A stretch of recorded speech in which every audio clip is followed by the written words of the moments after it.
Hello, welcome back to the Artist Theology Podcast. I'm your host, Nikki, and this is the podcast where we discuss the relationship between the arts and the Christian faith, which are closely intertwined more than people think. And we celebrate and we ponder and we think about these things. And today is an episode that I might be the most excited for. And this is because I'm bringing on my good friend Patrick to discuss his relationship to the faith and to the arts.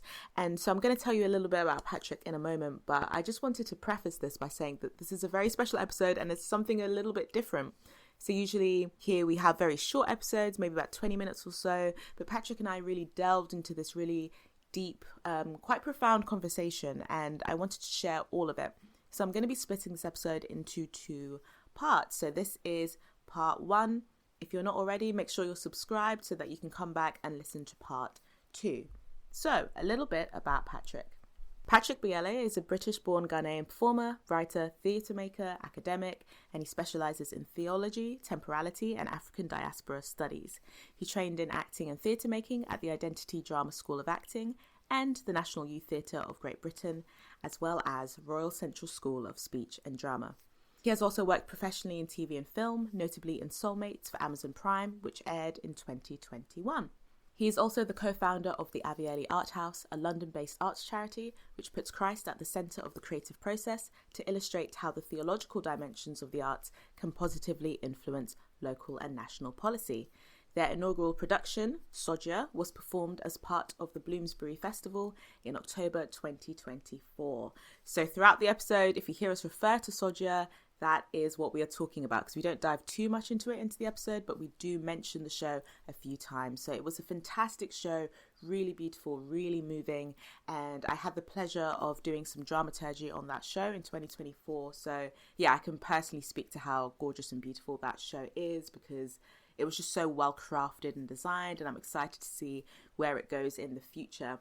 Patrick is also a very dear, very close friend of mine, and I do feel that whenever we meet up and talk, sometimes I just wish there was a microphone that was just picking up the conversation, because I feel like the conversation is always so edifying and challenging and encouraging, and a really great example of what the Bible says around the benefits of community and witness and generosity and all of these things. So I thought, you know what, let's actually do it. Let's whack on a microphone, record the conversation.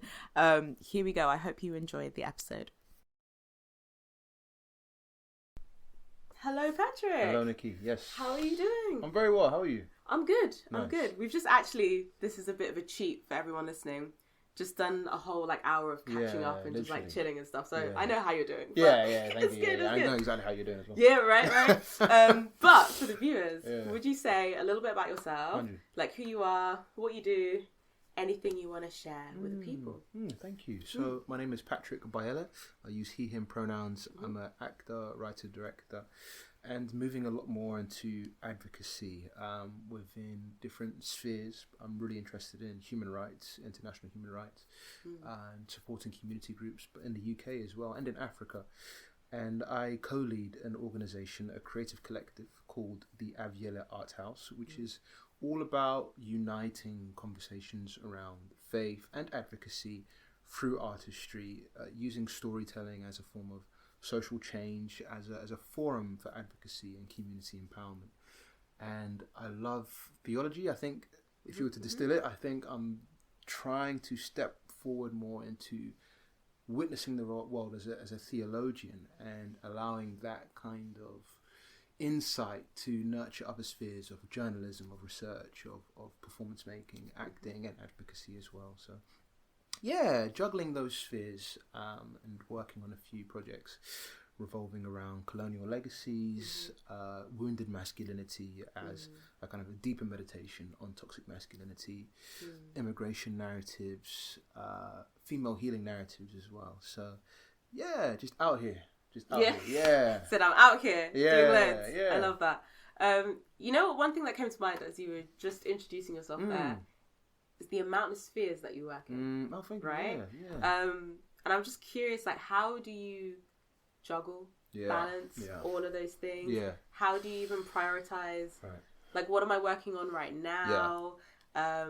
do these things have seasons for you? Or do you feel like you're kind of trying to do them all at the same time? Like, what does it look like for you? So at the moment, I think it's taken me about 5 years to consolidate what is now a sturdy system or a flow. And it's actually something I pinned down yesterday. Okay. We were talking a lot about what do I feel is my deepest vocation, and I feel that's a peacemaker. And I think for me to be a peacemaker, for me that is about entering into communion with the wounds of the world. And I think, and I define communion as to enter into, to go through, and to go beyond. And I'm sure I'll unpack that more shortly as well. But I literally applied that kind of framework to a project that I'm working on, the Sodja play, the colonial African colonial legacies play, and that kind of that gambit of communion has 5 stages to it. And so that first stage really is about journalism. It's about researching. It's about collecting the stories on the ground. It's about witnessing and digging deep into the archives, into the history.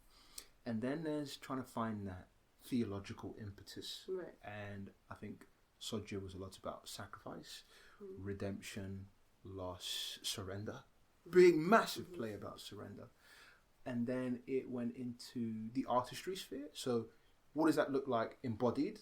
What kind of configurations and audience relationships really engender a play about sacrifice and about surrender in response to these stories that I've collected?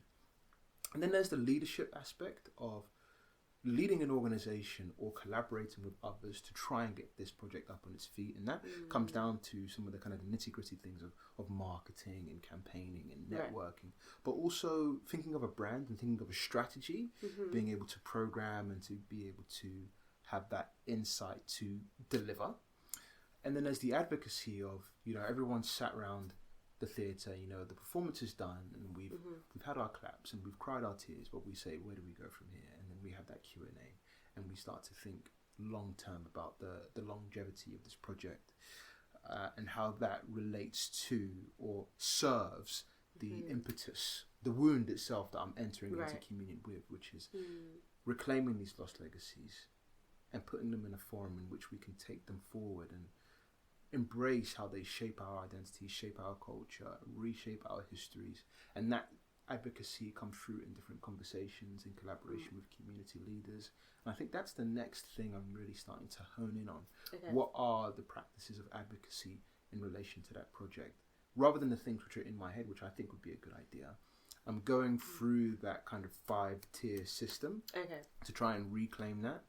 And that kind of system, I've applied that to Sodja, but also I just love those kind of phases in and of themselves. So it could be reading a book about history or legacies of slavery, or it could be reading something about the denial of death, Ernest Becker, who we mentioned a few moments ago before we jumped on here, and other aspects of leadership and advocacy, human rights and key concepts and history of biblical interpretation, all these different things. So these are things I just love doing, but then when it comes to how am I instrumenting these things within a project, within a yearning, within an impetus, a campaign, then I put those systems into a workflow.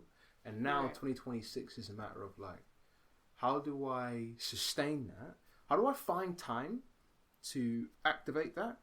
I think over the previous years, I'm doing a bit of this and I'm doing a bit of that and I'm rushing. But now, because I've got a bit more free time and a new routine is on the horizon, I'm trying to be just a bit more intentional, a bit more systematic, a bit more reliable, a bit more accountable, so that I can see through that process with a bit more rigor and a bit more consistency. The vision is there. It's just about practicing it with consistency and sustainability. So these are just things which are just always percolating and always just finding resolve and lightness and tenderness. It's just a matter of finding the time to live them through. Yeah. Wow, I feel like there's a billion and one things that I could branch off from there. I love that you have a very specific 5-step process. Yes, it's something that I think maybe a lot of artists don't have, or maybe they haven't really communicated that to me when I asked them about their process. And it seems like it's something that can sustain you and help you throughout all these different spheres that you're working in. And it's something that I find that artists maybe tend to do when they have to reflect upon their process. So maybe an arts council application where they're asking you, okay, what is your like pre-production process? What's the process when you're creating the thing? And then what's your process of evaluation? But I like that that's already built into everything that you're doing already. Well, definitely. Thank you, Nikki. And I think it's something I've been meditating a lot on recently. And even yesterday I was writing things down, and I think my relationship to art was very much like result focused.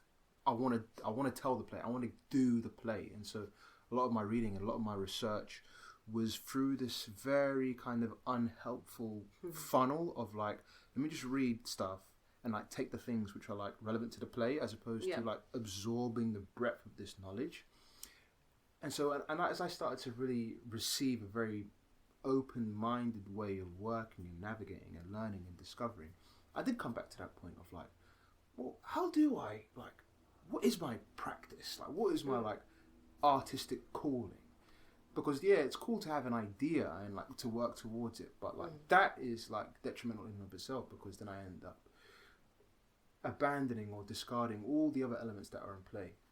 And yesterday it was like, okay, cool, like the artistic vision, or that yearning to serve, all comes from me encountering a wound in this world. And I feel like there are so many different wounds: wounded masculinity, forgotten legacies, and it's like, wow, it's encountering it, and it's me wanting to enter into communion with that in a manner which feels personal, in a manner which feels embodied, in a manner which feels intimate and delicate and consistent and sustained and all-encompassing. And so having that kind of framework is really grounding and edifying to say, okay, cool, I understand what this wound is. I understand the manner in which I want to relate and to become a part of this wound, and how I want to navigate and find a way through it and beyond. Now it's just a matter of going through that system and saying, okay, so what do I do first? Well, let me put my journalist hat on and start delving into these resources and finding the relevant people and trying to get these dates in the diary, and you're booking this flight, ABC. So so let's see how long that lasts. But I think, you know, if all's well and good, it should last for the rest of my life. Yeah. Wow. Okay. That's big words. Yeah. I love that. Yeah. You're like, I'm committed. Yeah. Well, it's taken 5 years of like getting it completely wrong. It's taken 5 years of me coming to deadlines, you know, 25th hour deadlines, rushing all-nighter deadlines. We've been there. You know, I mean, there was one time back I was in Central, literally like I must have been up for about 36 hours. And I mean like, and this was already on extension, right? So put context. So I've already got an extension for an essay that should have been back in January. I'm on the 25th hour of the 25th hour, yeah? So then... Absolutely not. Jarring. So then terrible. This is terrible. So then I've got to do this thing. Mash. I submit it 1 minute before, before it's due. And that's like, what, 7:29? Dude, okay. 7:29 a.m. So I stayed up a whole night. Coffee, blah, blah, blah, blah, blah. You know, crepes, you know, pre-packaged crepes and all, bananas. And then 7:29, I say, right, what do I do now? I need to go into uni. Right now, or I'm going to be late. So then I brush my teeth, bada boom, bada bing, I have a shower. My brain is just like circus, no cohesion, no thoughts, no integration in my mind. I end up on the train. I don't even know how I got on the train. End up at uni. And I'm just moving mad. Like, I've got no feel. I've got no this. I've got no that. I'm calling out. Like, you can tell, like Patrick's, like, a bit weird today. And it's like, but I was so, like, sleep deprived. Like, I kind of stepped into that persona. And you know what was mad? Like, we had to do, like, a showcase of the work that we've been making throughout, the past few weeks. So basically, I was performing. Absolutely not. Like, on an all-nighter. Yeah. And, like, this was all, like, I was collaborating with others, and this was all towards, like, an assessment. You know what's so funny? I was about to say, why would they make you do a whole performance after an assessment? But actually, that was kind of your bad. Gee, that was my bad. Yeah, that was my bad. So, like, so you could say, gee, why are they making you do a sharing when you got all this? Nah, because I had no tech. I had no systems. I had no discipline. I had no wisdom. And so I was finding myself in these situations which were just fundamentally incorrect, unsustainable, and unhealthy. And so it got to a point when it's like, you know, okay, cool. I've got these yearnings, be it journalism, be it advocacy. And basically, the reason I've gotten to this point, literally within the past 12 hours, is because of stupid all-nighters and eating Wenzels when I'm meant to be, you know, getting ready for this thing. So just hard graft, classic trial and error. Yeah. Classic trial and error. Yeah. But then you got to where you are now. There you go. And you have to do the stupid things. Stupid things. And I can imagine God's probably looking, thinking like, this guy, like, just start it earlier. And, but that's, you know what I mean? But, you know, hard knocks, innit? So grace, there's a lot of hard knocks in grace. But, yeah, so I've taken that forward, and I think I'm at a point where things feel stable and integrated, which is great. Good. Love that. Something that came to mind as well. Well, I was thinking about, artist theology. Yeah. We love to think about, like, what's the relationship between theology and the arts. I'm just thinking about that word sustainability that you've mentioned a few times, right? How would you say, like, your relationship with God has impacted how you view sustainability or the importance of sustainability? Like, would you say there's an interaction between these things? I think that grace is what sustains us. God's grace is what sustains us day in, day out. Particularly last year, 2025, I had so much stuff going on. I got married last year. Thank you. And then I just needed It was a beautiful wedding. Yeah, I think it was a beautiful wedding. And I needed an abundance of grace to empower me, to steer me through all that. Grace is what sustains us. But what wasn't sustaining me was my well-intentioned but flawed notions of productivity, of juggling all these different projects, of trying to meet these deadlines, or trying to do too much all at once. And so I think it's about making space for grace, clearing out the decks, waking up each morning, not based and going into the day, not based on what I want to do, but living in relation to what the day is offering me, because that's what grace is. Grace is what the day is offering me. So how can I make space for the day's offerings and exist within that? And if that means that I had a deadline, or I had an application that I was intending to submit at the end of next week, but the day is offering me things which are problematizing that, that means grace is telling me that you need to slow down. Right. That's what that means. Right. Grace is telling me that you are keeping up an act which you can no longer keep up. Abandon that to me. God is saying, abandon that to me. Exist in this grace. Exist in the day's offerings, and it's going to need you to slow down. And God is saying, I guarantee you, by the end of that day, whatever you're thinking about that application, you will have more than enough ideas to either do that application or to even abandon that and think even longer term, or to shift course entirely. So the key to sustainability is basically waking up each and every day, not having a plan, and molding my plan for what grace is offering me, navigating that with intentionality, with presence, with patience, coming to the end of the day, asking myself, where are we now? And trusting that this pathway, this tempo is what sustains me, and the invitation is for me to sustain it.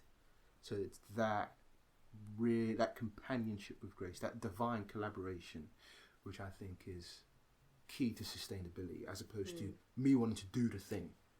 Yeah, because then you're out of rhythm. What's the there's a modern translation of when Jesus says, all who are weary, come and let me rest. Like the modern translation, come to me, all you who are weary and burdened, and I will give you rest. The modern translation, it's something about I will give you and I will teach you unforced rhythms of grace. Wow, right? This is it. Unfortunate. So if you're in this speed, grind, hustle culture, you're out of step with the unforced rhythm of grace. This is it. So you're not inviting grace into what you're doing. So you're trying to do it in all of your strength. Holding out arm's distance and saying, I've got it. I'll figure it out. Yeah, I don't need... Yeah, I'm good. I'm fine. Like, I've got my plan. Yeah, I've got my... For the day. And I think we're so tempted to feel like that as artists because we're taught this industry is really hard. If you don't do everything that you can in your own strength, you're not going to make it. You're going to get left behind. There's a sort of rush culture, which I really dislike, actually, in the arts. That's the one thing. I'm like, if we could just change that. That would be wonderful. Yeah. It also makes me think about, my grace is sufficient for you. Mm. So not my grace, like me as Nikki Yeah. saying, oh, I'm working in my grace and in my strength. It's like, no, God's grace is sufficient for me. God's grace. It's enough. If that means that, there's a couple of applications that don't get sent. Like the other day, I had, it's hard. yeah, I saw there was an application that was due that day. And I was like, feasibly, can I do it? Can I, by the time I'd learn about it, I've got half an hour before we submit it before this deadline. Yeah. It's like, could I? And I thought, is this actually wise? Am I actually being called to do this? And I was like, I don't think I'm being called. Yeah, I don't think it's 11:30 p.m. I actually don't think I'm being called to submit this before midnight. And I was like, we're going to leave it. Whereas before, I would have felt, I would have rushed. No, I would have done it. Rushed. And I've got it in. And I prided myself in the fact that I got it in. Yeah. But it's like, is that for me? I don't know that one was for me. So I think it's the wisdom of going, not every single thing is for you. And also not getting trapped in something that I think a lot of Christians do, which is mistaking your own anxieties for God's voice. Wow. Which I'm really unlearning. That, you could write a whole PhD. I've done that for so many years. Oh, Charlie, that's serious. The deadline is now. Yeah. God's calling me to do this thing God's now. God's telling me to do this thing. Yeah, otherwise he's going to be disappointed. Yeah, I'm going to let God down. I'm not using all the time that I have that he's given. And this no. and that. And God's like, and it's so funny because I feel like for so long he's been watching me going, I didn't call you to do that one. Yeah. Who are you listening to? You took that upon yourself. And now you're stressed and now you haven't slept and now you've got to get up early for something else and now your mind is everywhere. But you're thinking, oh no, but I'm God's soldier. I'm a warrior. I'm this. I'm on a mission. I'm on a assignment. I'm going. Yeah. He didn't ask you to do that. This is my cross. He said, go to bed. Rest. He said, you should have even been up to see that was open. You should have been asleep. Sufficient for the day is its own troubles. You've done everything I asked you to do today. You were with me. It's good. I don't know why you're trying to be up till 2 a.m. I don't know what you're doing getting this done. But it's your own anxiety. And I think you touched upon a really fantastic point because I wonder if a lot of Christians resonate with this in that my own anxieties were the interpreter of Scripture. And so when I used to read St. Paul and he'd be like, I finished the race. I'm thinking to myself, well, I can't stop then. I gotta keep running. Me too, I must run. I must run. St. Paul's telling me I gotta keep running. I gotta finish the race. So that means I have to juggle things. I have to do this. I have to do that. Because St. Paul did it. Right. Or at least St. Paul ran and kept going. That's how I read. That's how I read. So then if I slow down, St. Paul's going to be wagging his finger at me and telling me you're not doing your job. And so I have to go. But then when it comes down to a more sensible reading, this is Paul at the end of his life. This is Paul who has gone through years and years and years of He had time to run the race. He had time to run the race. And what he's really saying is, mate, it's been a long one. Yeah. Well, thank God I made it. Yeah. And he's not telling me do it quick. And he's not saying sprint. Yeah. If he ran a race over his lifetime, that's a marathon. You have to pace yourself in a marathon. Pace and consistency and the grace which sustained him. It wasn't his anxiety that sustained him. Yeah. And so it's these sacred rhythms, these divine rhythms, which I'm really trying to discern and make space for and take seriously. I think there is that shift between knowing things and then taking them seriously. And we were talking a lot about, freelancers who are a bit more ahead of their careers. You're saying, I take, I have Thursdays off, or I try and rest and da. And I used to think, these brothers can't hack it. These lot are telling me rest. I used to say, I'll rest when I'm dead. I used to say that. I used to espouse that rhetoric. But then it got to a point when it's like, now I'm taking that seriously. Where I'm thinking, no. I can't think clearly anymore. The quality of my interactions is diminished. Like I'm like rushing to complete people's sentences, and I'm like my body's shifted towards the door, my body's shifted towards the bus stop, and it's like, no, this is not presence. There is no presence in this interaction. There's zero. So how do I really attend to and diligently carve out space for grace to exist, not only just in my artistry, but every aspect of my life? So that is one of the key themes of 2026. Making space for grace. Okay, I love that. What are the practical steps that you're taking to make space for grace? So this actually links into what I was talking about the day's offering. So exercise is crucial. I feel like if I haven't exercised my brain, or if I haven't done a run or done this or done that, like my brain is just not wholly integrated. And it's the same with journaling as well. First thing, everybody listening, do not look at your phone first thing in the morning. Just we need to leave that back in pre-2020. Just stop doing it. You know you shouldn't be doing it. You know you shouldn't be doing it, so just stop doing it. Because don't get me wrong, there's space and time and space for Instagram and this and that, but bro, like our minds aren't, particularly in the morning, I don't think our minds are made to process such a barrage of information upon rising. So we need, I know that I've been getting into journaling first thing, and I have a nice kind of, prompts, how am I feeling about today, who am I praying for today, some reflection, some meditation, some lectio divina, a small prayer, exercise, breakfast, all this, all that. And then I've that takes about 2-3 hours? I take about 4 hours. What time do you get up? And here's the thing. So I try to go to bed very early. A good night, which is rare, is I'm up at 4. Or good morning, I'm up at 4. Oh, I did not know this. I'm up at 4. And I spend an hour journaling. About an hour and a half with exercise, and that includes the warm up, the cool down, what have you. And then 30 minutes of breakfast either side. So that's like a 3.5 hour morning. So that's me up. And then I'll look at the journal, and I've started doing this thing where, because there are so many things going on in my head, I just had to start writing everything down. So I can just look at it each and every day and say, right, so what matters now? Patience, what matters now? And so I'll write down, there's 3 kind of categories for a day. There's what the day is offering. So things I just have to do whether I like it or not. So it could be going into work, or it could be a social event, or it could be teaching at church. It's cool. These are just non-negotiable things. Okay, cool. That's what the day is offering me. Then there are the things which I want to offer to the day, things which I consider important and feel a yearning to accomplish, but if I don't accomplish them, the world's not going to end. So it will be working on my business, or doing some driving theory, or reading on some acting theory, things like that. Things which I feel I'd like to get that done today, but if not, okay. And then there are things which I just want to make time for. So that could be reading a novel, or that could be watching a bit of a movie, or doing this or doing that. And that's kind of if you get to the end of the day and everything's done, you treat yourself, essentially.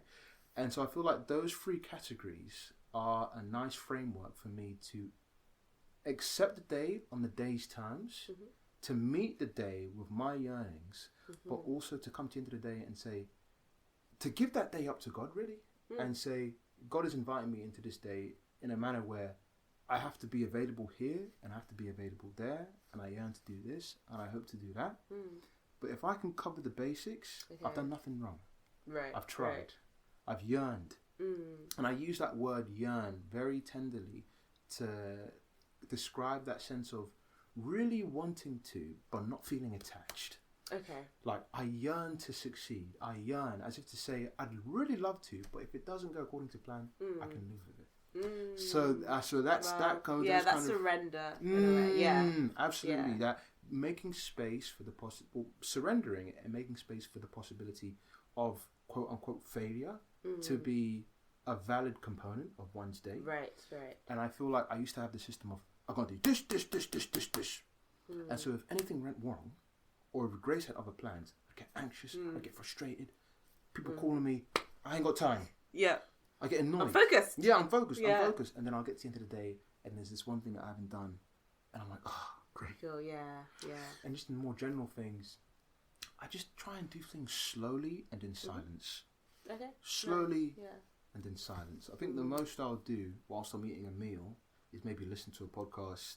I've been listening to Slow Productivity, listen to a bit of The Economist, listen to some writings by an author called Tyler Staton, John Mark Comer, really lovely authors. I'm listening to one of his books at the moment, actually. Oh, it's so good. Which one? The Way. The really famous one. That's the John Mark Comer one, isn't it? I think it's called The Way. It must be, because I'm familiar with The Ruthless Elimination of Hurry, Tell No Lies. Oh, yes. And there's a couple of ones, but I need to... I think it's called Practicing the Way. Aha, there we go. Okay, yes. okay. Very good. 100%. I'm going to check that out. Thank you. I think the Garden City as well. So, allow myself to absorb these insights and these meditations whilst I'm eating. I think they're quite compatible activities. But yeah, a lot of my day is in silence. And listening and witnessing, because our world is so noisy. Yeah. And sometimes I go on Instagram to try and research like a industry professional or just to follow up a lead or a message. And then immediately you've got like this kind of mosaic of like opportunities for dysregulation of like this thing and that thing and this thing, that thing. And it's like, you want me to expect to process this all at once? Yeah. No. So I use Instagram out of necessity, maybe 2 days a week. Two times a day. But yeah, silence, solitude, stillness. Ooh, if I can put those 3 S's. Silence in the morning, stillness whilst I'm navigating activities, interior stillness, even if there's loads of things going on, and solitude, being able to be comfortable in my own space, whilst also being available to others if the invitation is there, if the necessity is there. Yeah. First thing I noticed is, so I asked about, how are you making space for grace, right? And the first thing I noticed that these are very daily things. It wasn't here's my grand plan for practicing grace in 2026, right? It wasn't like, these are the things I have to attain. It was like, daily, this is how I'm going to wake up. This is my vision for the day. Or this is my yearning for the day. I don't know if it's going to 100% play out how I want it to play out, but this is, this is how maybe I want to end the day. Like, they're very daily, very practical, which is really nice. And then thinking about stillness, silence and solitude, I feel... Man. Even those words, they just soothe my brain. Yeah. And I think these are things that I'm coming to more recently, actually. Interesting. Maybe things that I've tried to practice in the past, but only in the last year have they started to stick. Cool. I feel like... So I spent a lot of last year in this sort of support program, like a mental health support program, because I was struggling with a lot of like obsessive thoughts, like obsessive compulsive, like OCD tendencies, right? And there was like a really great group that kind of like helped people with that. And what I found throughout is, oh my gosh, the amount of time I'm allowing myself to be distracted. So what you said about opportunities for dysregulation, all the stuff that people tell you is good for your mental health, where you're like, like exercise, drink water, 100. Get off social media. I was like, get off social media is not going to help with anxiety. What are you talking about? What nonsense. But actually, if you strip these things back to what your brain actually needs, a lot of the time it's time in nature, it's good water, it's good exercise, it's enough for the day and not more, not jumping into tomorrow. That presence and that stillness. The difference is crazy. And I would have probably slapped someone earlier if they said to me, have you thought about meditation? Shut up, man. Shut up, man. Shut up. What are you talking about? All this talk. But actually the practice of it is what makes a difference. Not like, I did it once or twice. I had some silence and solitude once or twice. No. Like the daily practice of returning to silence. And so now, similarly, morning routine. Yes, morning routine. Woo. Stillness. 100%. Silence. Just observing my thoughts. Oh, man. And I used to be so stressed in the morning because it felt like, here's a checklist of everything I must do. Your day could end in the morning. Your day can end in the morning. I used to be like, the second I wake up, I need to be reading my Bible. Not to say that that's a bad thing. Obviously, that's a good thing. But the way I was doing it, so much anxiety. Like, the second I wake up, have you read your Bible? Have you done all these good things? Yeah. Are you doing something? Yes. There was no space for, like, being. It was like, what am I doing? If I'm not working, I better be doing my Bible reading. I better be doing active with something. Right? Whereas now it's like, okay, maybe a bit more unfolding into... Not that I'm perfect with it, but creating that space for stillness. Whereas before I would have said, what a waste of time. I have a play to write. Yeah, I've got deadlines. So I'm rolling out of bed to write my play. Yeah. What do you mean roll out of bed and spend 15 minutes just sitting with my thoughts? No. Why would I do that? I got the desire. 100%. Whereas now I'm realising that's so important. It's fundamental. Fundamental for... being in collaboration with grace, being human, being a student of wisdom, being a disciple, being a good friend, being a husband, being a partner, being alive. And I was on this solo retreat for a few days back in Kent, and I was thinking a lot about my relationship to forgiveness.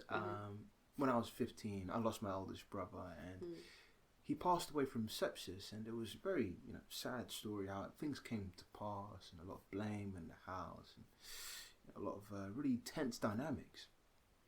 And so I was meditating a lot about forgiveness, and how do I yearn for forgiveness? How do I seek forgiveness? How do I attain forgiveness? And I think my teenage response to that kind of crusade of redemption was to try and tell stories or act or do things that could reclaim or compensate for my failures in relation to his loss. And so there would be so much prayer, so much meditation, so much trial and error, so much failure, so many 36-hour nights of trying to make sense of all that. But recently, I've made the shift, and this actually was animated in a support group I went to as well in November, and we were talking a lot about loss. And I started to think, there is an invitation to start my life afresh. And if I was to I don't know, I'm 80 years old, and I was in some sanctuary somewhere, and I was writing a book about, what does life mean to me? It would be called Being and Becoming Peace. And I think that is my guiding principle for life. And I've started writing a kind of it's like a book of 8 chapters in it of 8 aspects. I want to live an accompanied life. I want to live a disciplined life. I want to live a gentle life. I want to live an encountered life. I want to live a fruitful life. And I've started jotting down things underneath all of these headings of what do these things mean in practice. And living a fruitful life, be it particularly when it comes to work, is about working slowly, not taking on too much. When it comes to the more sensitive topics of living an encountered life of daily prayer, of reflection, of journaling, night journaling, being consistent. Our minds are very delicate machines as humans. One weird look or one wrongly construed comment will just dead your vibe. And it's like, if us humans are so sensitive, so malleable to stimuli, we are accountable for how we navigate and how we exist. There is an accountability to existence, which we really should practice. And I think silence and solitude and stillness facilitate really healthy accountability for being human. And for me, being accountable for being human is all about, am I being and becoming peace in this moment? And if I'm not, how can I? Being curious to slow down, to get to places early. Because peace is available for you, right? Peace is available. Peace is always available. And I used to think that, peace is the absence of worry, the absence of calamity. Peace is the resilience, the fortitude, and the wisdom to maintain stillness amidst calamity, amidst suffering. Peace is built upon hardship. That is peace. And if I can learn how to navigate that, on a mental health struggle, or on a relationship inquiry, something which I feel is, askew or wounded, or it could be my parents, what they're navigating, family, someone I encounter on the street, I'm absorbing all of this. How can I consolidate that in a manner which is safe, which is healthy and formative, and empowering for each day? And these are just the critical aspects of being alive. Because for me, it's either this, or I run into the world and I've got no real accountability or ownership of my actions. And I used to be addicted to cannabis, and for me that was a lot about me believing that my humanity, my purpose, it was too hard, too grueling, too demanding, too tricky to be accountable for. So I smoked away the responsibility because that was easier, because that took the edge off. That allowed me to be human without paying the cost of being human, i.e. navigating suffering, taking hardship as the path to peace, surrendering to God's will, even when I don't like it. I don't like the fact that God is inviting me to spend time with this person, or to be available to this opportunity, or to say yes in this instance, in this exceptional instance, when I would much rather be asleep. Sure. And so it's these sufferings and these invitations which I feel are so integral, not only to my artistry, but just to being human. And just a little footnote on addiction as well. I think addiction is such a interesting topic, and I think even addiction is the wrong word. Right. Okay. Addiction's a weird word, because I don't think it's that. We are so incapable of discipline that was like, I need.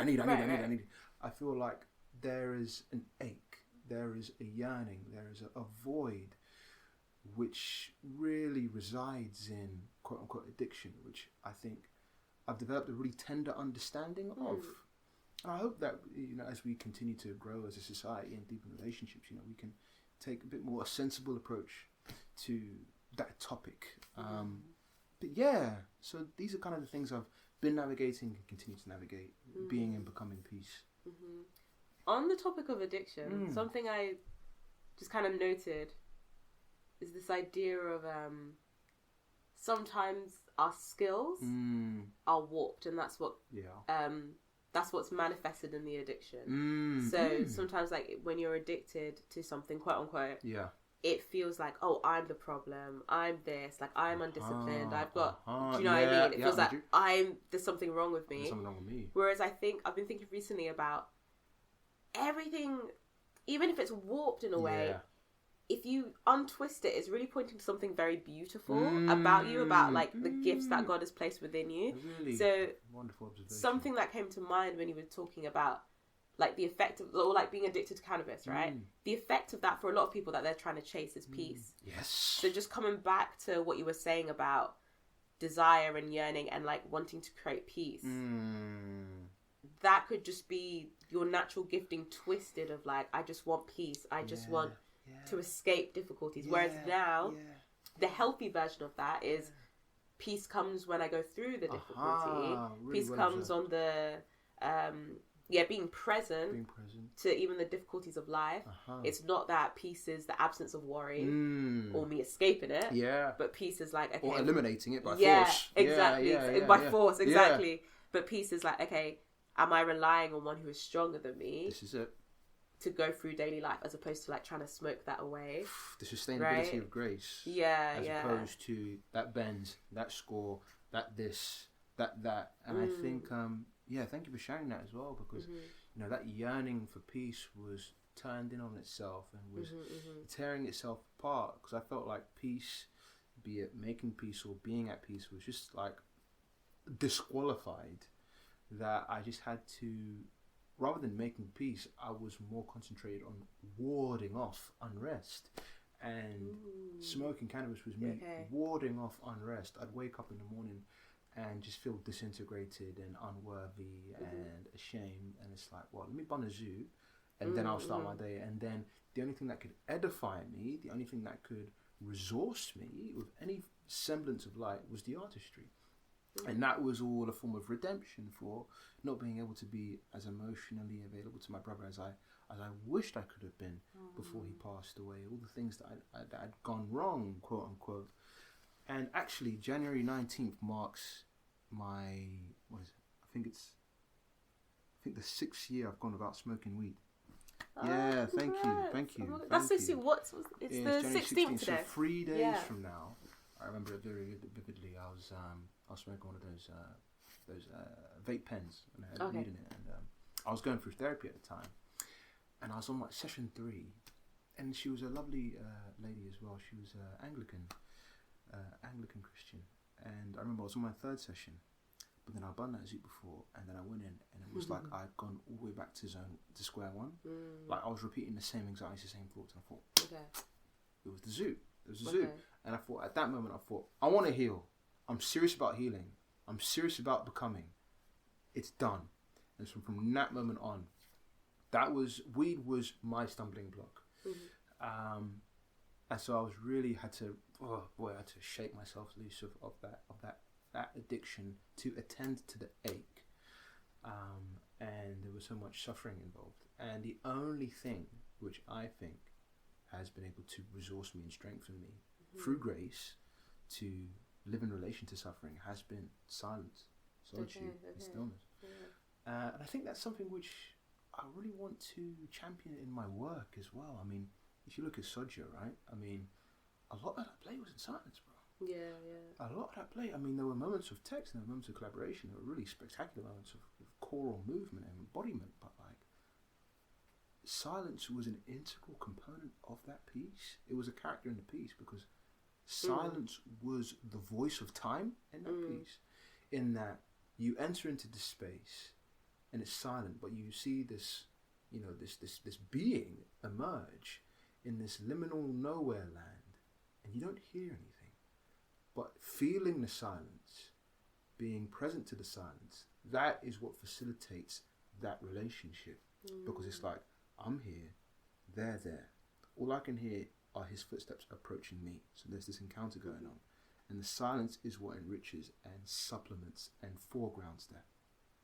And if that can work in a piece of theatre, you know, imagine what that can do for our own mental health. Yeah. Rather than, I mean, I do this all the time, you know what I mean? Distraction, you know, do this, do that. You know, I love IMDb. I used to go on IMDb binges and just look at this writer. And you know, that's just something I just love doing. But at the end of the day, like, there's a wound there. There is an anxiety which I could be living in relation to, but I'm too busy thinking about, I wonder what the Odyssey is going to be like, or I wonder what Avengers Doomsday is going to be like. But like, no, bro, be present to the sufferings, the intentions, and having compassion with it, right? Like when you notice yourself going, I just want to go on that IMDb binge. Just being aware of, that's okay, but also like, why? Is there something I'm trying to escape right now? This is it. This is it. And it's that mindfulness and it's that self-awareness, which I think those three S's can really endow onto a person. Sometimes it can be, you know, I'm doing this thing. It could be TikTok. It could be, I was going to say Vines, like this was 2013. but it could be Vine. Yeah. I mean, it should be hilarious. Vine. I mean, Vine was pretty. Vine was great. Yeah, Vine was a good time. Yeah, that was short lived. But like there is a time and a place to be able to, you know, practice curiosity. Am I practicing curiosity or am I avoiding responsibility? Put it that way. Okay. Thank you so much for listening to this episode of the Artist Theology podcast. I hope you enjoyed, but don't forget there is a part 2 coming out soon. So if you haven't already, make sure you're subscribed and I'll see you over there for part 2 of this wonderful conversation.